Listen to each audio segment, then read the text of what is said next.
નમસ્કાર, આપ જોઈ રહ્યા છો એબલ 24 ન્યૂઝ।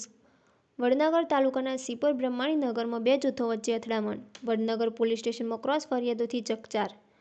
વડનગર તાલુકાના સિપોર બ્રહ્માણી નગર ગામમાં બે પક્ષો વચ્ચે થયેલી મારામારીની ઘટનાથી ગામમાં તંગદિલીનું વાતાવરણ સર્જાયું છે। બંને પક્ષોએ વડનગર પોલીસ મથકે સામસામે ફરિયાદો નોંધાવી મામલો વધુ ગંભીર બન્યો છે। હાલમાં પોલીસે બંને અરજીઓના આધારે ગુના દાખલ કરી તપાસ શરૂ કરી છે।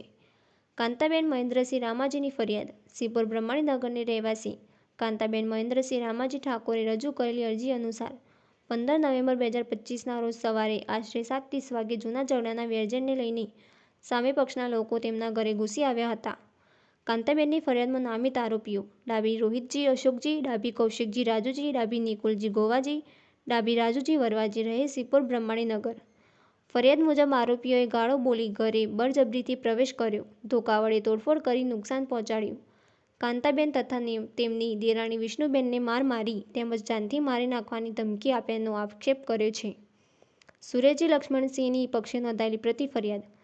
બીજી તરફ સુરેશજી લક્ષ્મણજી ઠાકોર તથા તેમના પક્ષ દ્વારા દાખલ કરાયેલી ફરિયાદમાં જણાવ્યા મુજબ 14 નવેમ્બર 2025ના રોજ સાંજે આશરે 4:30 વાગે સરણા ગામે જાપડા માતાના મંદિર પાસે જૂના વેરઝેરને લઈને વિવાદ થયો હતો।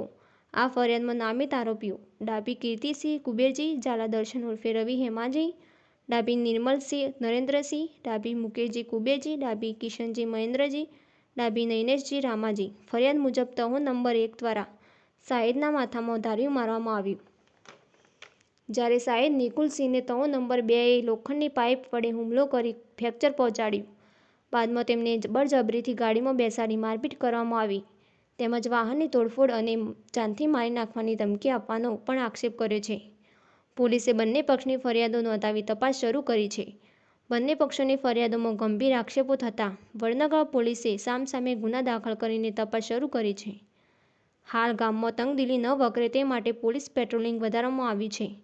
પોલીસ દ્વારા બંને પક્ષો મેડિકલ તપાસ, ઘટના સ્થળની મુલાકાત અને સાક્ષીઓના નિવેદનના આધારે આગળની કાર્યવાહી હાથ ધરાશે।